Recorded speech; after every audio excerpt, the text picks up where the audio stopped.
Hey, cheers, everybody. This is Nate with NT Sports, and welcome back to the Good Bets, Good Times podcast. I believe we're on episode 4 now. And this week, we are going to switch gears because you know what time it is. You know what time of the year it is. It's officially college football season. And do you know why I know it's college football season? Because on Friday, I opened up my mailbox and what do I find? My 2025 issue of Phil Steele's College Football Preview magazine. Oh, yeah. 350 pages of pure gold, college football previews, data, analytics, fun facts, just overall quality reading. I'm stoked. And we're diving right in. This week, we talk college football. Been really looking forward to it. Last week on the episode, we talked about coaching, NFL coaching changes. Started into our NFL preview episodes. Gave our thoughts, any initial betting implications, and just some tips around why we think coaching is important and why it definitely matters when it comes to what teams we like to bet on and what teams we like to fade during the season. Some coaches perform better against the spread than others. Some coaches show up for big games. Some coaches take care of business when they're big favorites. Some coaches get their teams up as big underdogs and they compete. So check that out. Episode 3 dropped last week. Of course, give us a follow on all the socials. We're hanging out on X most days. We're on Instagram. We do post some podcast clips on the TikTok, YouTube shorts as well. And of course, if you're newer to sports betting and you want to learn, where to start, how to get on the right track and become a actually winning sports bettor, you got to set the right foundation. And if you check out ntsports.win, we have our free playbook. It's a very short read. Might take you 15 minutes to run through, but some pretty important tips and strategies for when you're first starting out, how to manage your bankroll, how to find value, what pitfalls not to fall into. So check it out. Give it a read. Let us know what you think. So what's been going on since we last spoke? What's happening in the world of sports? There's a lot more football news going on. A lot of it's nonsense. Some of it's ridiculous. Biggest thing that I'm monitoring, obviously, is the Cincinnati Bengals. As we know, a few weeks ago, I put down a bet on the under 10.5 wins for the Bengals. And this dysfunctional organization just keeps getting more and more dysfunctional as the weeks go by. We have their first round draft pick, Shamar Stewart, in a contract dispute right now. Hasn't signed. Hasn't been on the field during minicamp, OTAs, nothing. And it turns out he may not be a Bengal at all. There's some language in his contract around guaranteed money. It's unprecedented for the Bengals. And Shamar's unhappy about it, and he may sit out. And the Bengals may be out a first-round draft pick in a pass rusher that they could definitely use this year. Sounds like Trey Hendrickson is still in talks as well. But, hey, as I said before, that Bengals offense, we know they're going to score points. And to me, this is an exact situation from last year. They might win 8-9 games. Might even win 10 games, sneak into the playoffs, make some noise. But 10.5 is just that's too high for me. There's too much value on the under there, especially in that division. And outside of that, we still got the Stanley Cup going on. It's been a wild series. Game's on right now, actually. Game 6 up in Edmonton. Or no, Game 6 down in Florida, actually. 2-0 Panthers in the second period. And I actually got into on some action over the weekend. Decided to jump into betting on some NHL Stanley Cup hockey. Felt like I had a really good bet. I had a feeling it wasn't going to go. Wasn't going to cash for me. But I took the under 6.5 goals, and I got it at plus 100. The series has been all over. 5-0 to the over so far. And from everything I looked at, every metric, every projection I could find, I had the total anywhere from 5.5 to 5.9 goals. And it's been like this all series. The first 4 games have gone over. All the bets were on the over. I snagged it at plus 100 and went up to, I believe it closed at under 6.5 minus 115. So got some CLV there as well. And I knew I was getting in front of it.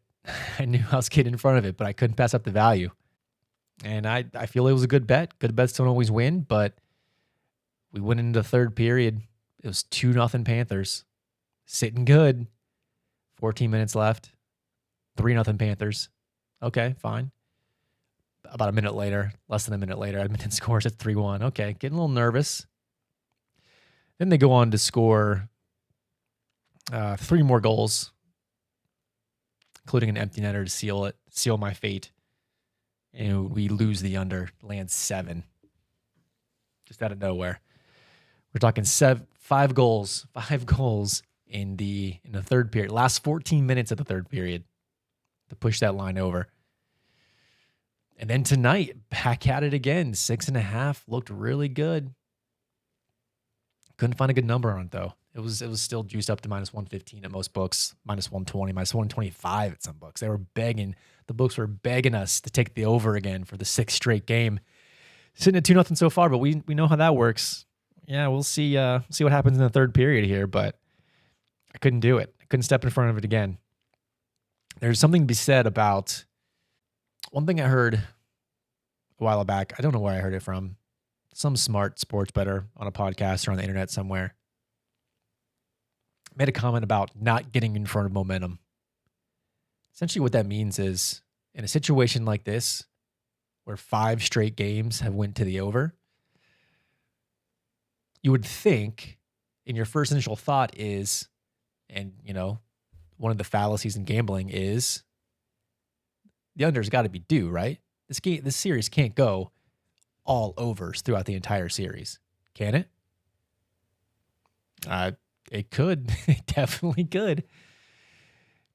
And when it's 5-0 to the over, I mean, sure, you could jump on it now, keep rolling with the trend. Might be a little too late. Or you can get in front of it, knowing the 6.5 is a good number. There's value there. Or you can just stay away. Don't get in front of this momentum. You don't know where this is going to go. It's like sitting at the roulette table. Roll red 5 times in a row. You think, oh, black's due. I'm going to bet black again. After you just bet black 3-4 times in a row. No, it's not how it works. It's not how it works. Red could still hit again. Just stay away. Just stay away. Even if the books are baiting you. I saw a over 6.5 at like plus 104. Like they're begging. They're like, hey, here's plus money to take this over for the 6th game in a row. Not doing it. Sometimes you just got to stay away. Don't get in front of the freight train. Don't try to catch the falling knife, as they say. Anyway, really hoping Edmonton can make a comeback here and push this to 7 games. This series has been awesome. I want to see more. But we might see a cup raise tonight down in Florida. We will see. Then this NBA Finals series. Man. Pacers had all the momentum. Up 2-1 in the series. They were up double digits in the fourth quarter of Game 4. Had a real good shot to take a 3-1 lead going back to Oklahoma City. and couldn't get it done. The Thunder came out and just dominated the last 4 or 5 minutes of that game. Held the Pacers to 1 point in the last 3.5 minutes. Miraculously covered the 6.5 point spread by half a point, hitting 7. So congrats to all the Thunder minus 6.5 bettors out there the other night. And then last night, same thing, man. Pacers scratched and clawed, and they fought back from double digits, came within a few points in the second half, and then the Thunder just rolled down the stretch. At this point, it's pretty clear they are the better, more talented, deeper team. The series is most likely over, and I think we got some news today about Tyrese Halliburton having a calf injury. He was completely absent in Game 5, and now they may be without him in Game 6. It looks like the Thunder is going to take this one home. Barring any more Pacer magic, but without Halliburton, I think that magic's gone. This run's over. It was fun. Thanks for coming out, Indiana. You gave us a lot of moments, a lot of joy this playoffs. We appreciate you. But this is the Thunder's year. Chalk it up. Thunder in 6. Outside of that, I was thinking this weekend, maybe I should watch more golf. What's going on in this U.S. Open? This weather? These golfers got dominated by this course. A gentleman named J.J. Spawn fights back after a rough start to the day. Nails a 65-foot putt to seal the win. A pretty insane putt, too. I don't know if you saw this, but check out the video. I'm not a great golfer. I know if that was me on the green at that point, probably after 2 or 3 putts where the ball rolls completely off the green and I have to chip back on, probably 6 putting. Maybe tossing my putter in the lake. I don't know. But it was a pretty insane putt. Shout out to all the golf bettors out there. Here it's fun. Maybe I'll look into it. Got a lot of sports going on, man. I don't know if I have time for golf. Let's move on to some other fun topics. As I mentioned, it is officially college football prep season for me. Been staying a little bit up to date with the news. Coaching changes, transfer portal, you name it.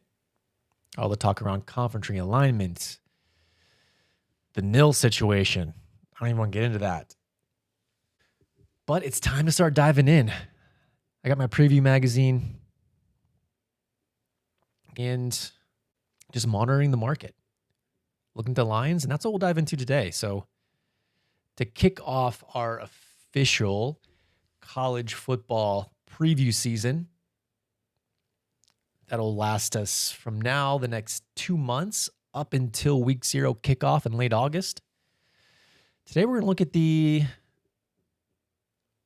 top contenders for the national championship in terms of odds, preseason odds, favorites to win the championship outright. There's some pretty interesting data here I want to dive into. So a couple of things. I'll just read through quickly the top 10 as we sit today and what their odds are. And we'll dive a little deeper into the top 5. Some bets that I am eyeing. Very unlikely I will pounce on any of these anytime soon. I got some more reading to do. But we'll ramp up over the next few weeks. So taking it from the top. Here are, as of today, June 17th, 2025, here are the top 10 favorites, betting favorites to win the 2025 college football playoff national championship. Number 1, we're about tied. We have Ohio State and Texas. Ohio State, we're seeing consensus is plus 500, anywhere from plus 500. I see a plus 600 out there as well. Same thing with Texas. They're plus 500 all the way up to plus 600. So essentially we got co-favorites at this point. Exciting part about this is they play week 1. Texas comes to the shoe for a week 1 showdown rematch of the college football playoff game. Pretty pumped about that, but we're going to see right off the bat where these two teams stand. The Arch Manning era has begun. The Julian Sayin era is beginning as well. Former 5-star recruit. We'll see how he stacks up. See how he performs. Coming right out of the gate. And then behind Ohio State and Texas, we got the Georgia Bulldogs. Consensus around plus 700, anywhere from plus 600 up to plus 700. The third favorite. Then we got our Penn State and Nittany Lions, plus 750. Oregon at plus 800. That rounds out the top 5. And then from here on out, everybody's plus 1,000 or better. Got Alabama. Let's see how Kalen DeBoer does in year 2.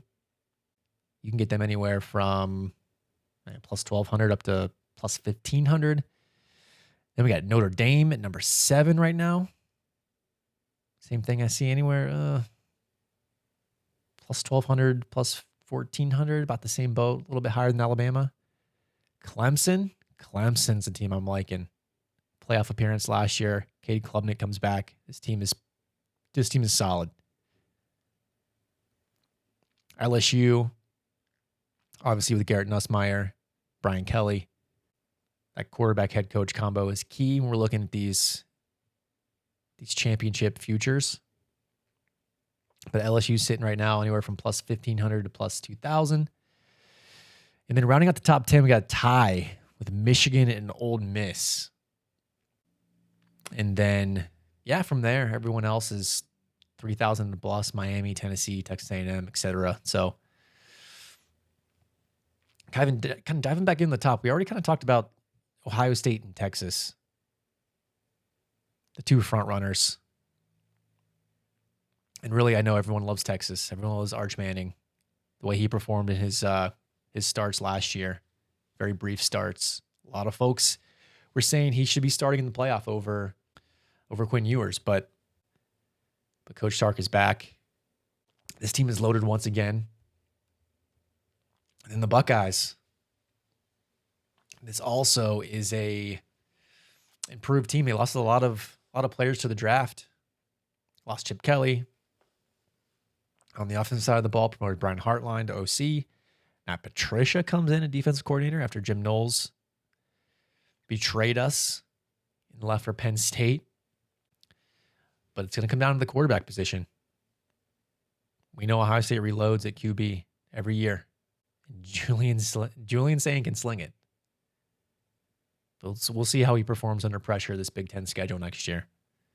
I see him as a playoff team.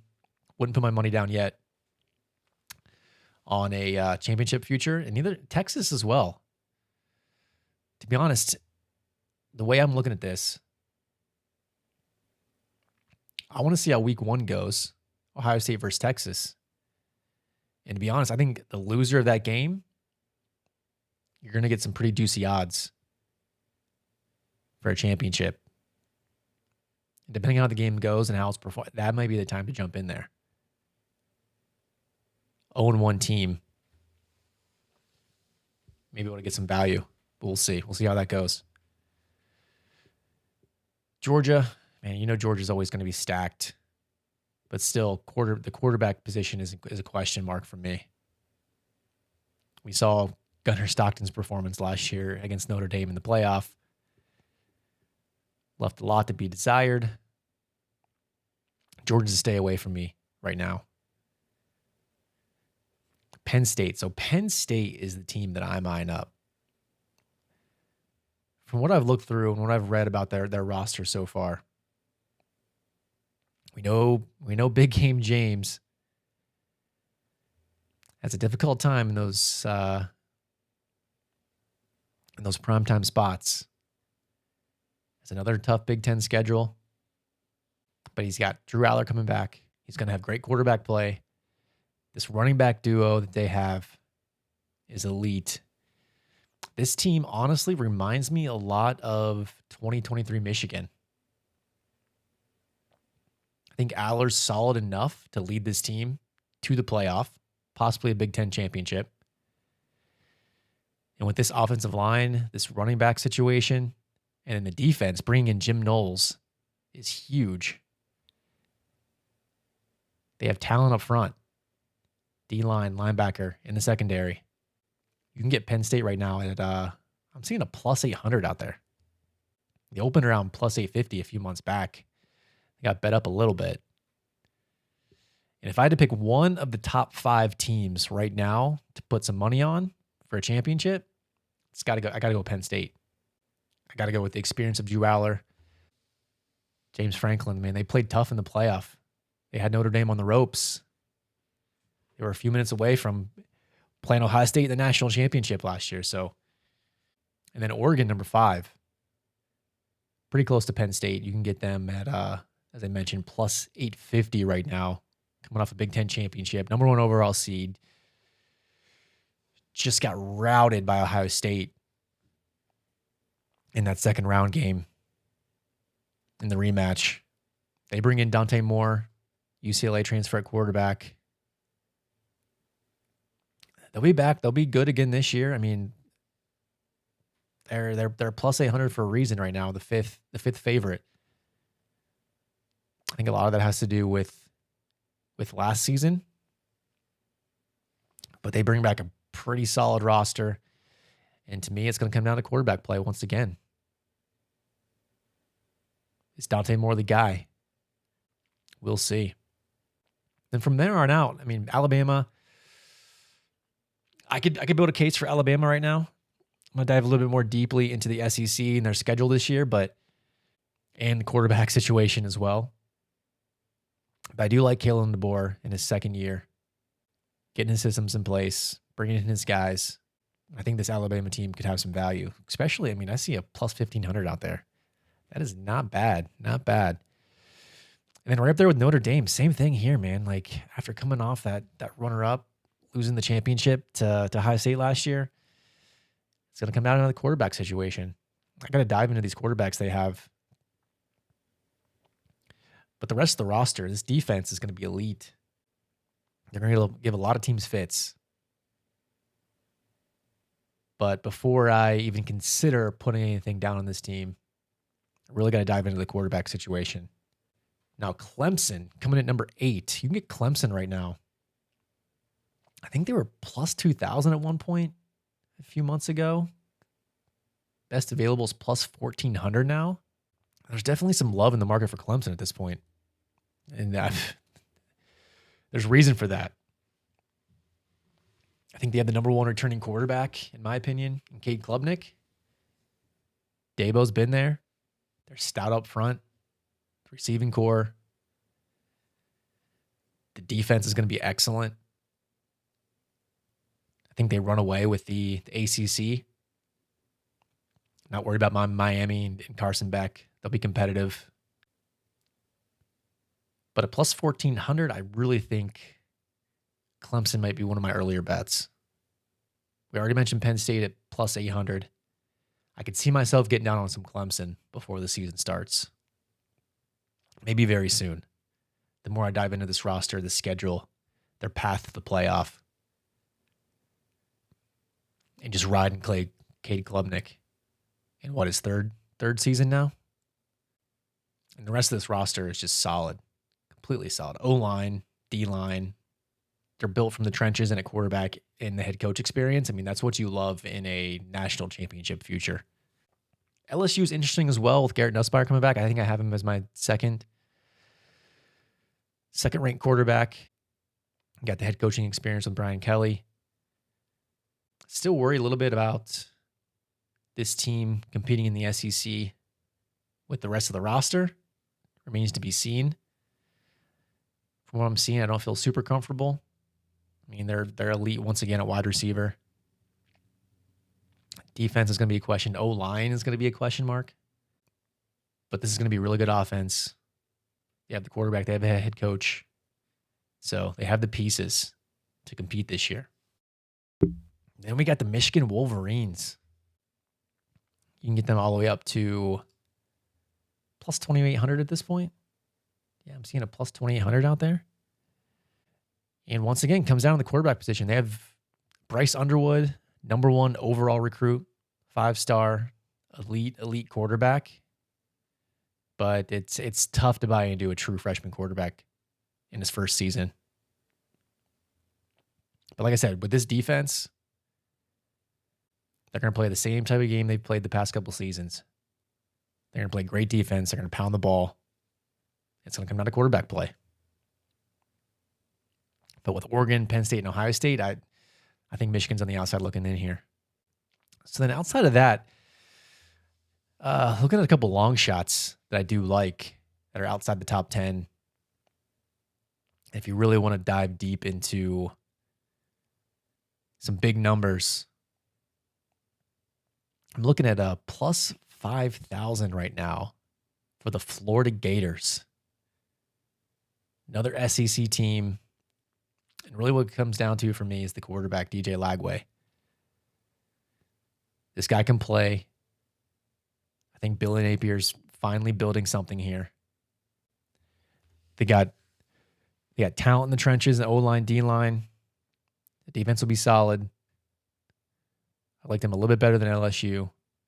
I know I skipped over quite a few SEC teams here. You have Ole Miss, Tennessee, Texas A&M, South Carolina, all favored more highly than Florida right now. But if we're talking long shots, given the quarterback that they have, I think they can make a run. It's interesting. I'm looking at that number. Could be something there. We'll see. And the last one is Oklahoma. Let's look at Oklahoma here, sitting at plus 7,000 to win the championship. Now, I'm not saying I'm going to bet this, but they are a team I'm watching. I like what Brent Venables is doing here. Brought in both the quarterback and the offensive coordinator from Washington State. QB John Mateer. Kind of a wild card. We know this dude can play. And that's what Oklahoma was missing last year. On the offensive side of the ball, this team struggled. Their defense is going to be excellent this year, especially on the D-line, in the trenches, linebacker. It's going to be very hard to run the football against this team. And if they can get above average to great quarterback play from John Mateer, this team can make a run at the SEC, man. May not bet them plus 7,000 to win the championship, but I mean, you got to look at a playoff to make the playoff future here. Probably an over win total coming off a 6-7 win season. I think they're a little underrated right now. So Oklahoma's one of mine up, and we'll dive a little bit more into them once we get into the SEC preview episode, but watch out for the Sooners. And that wraps it up. I'm going to leave you with a few little points here. Just looking at preseason favorites and the odds of teams that went on to win the national championship. Some interesting stuff here. So out of preseason favorites, so the team that goes into each season as the betting favorite to win the national championship, in the past 24 seasons, only 2 teams have actually went on to win the championship. 2004 USC and 2017 Alabama at plus 250.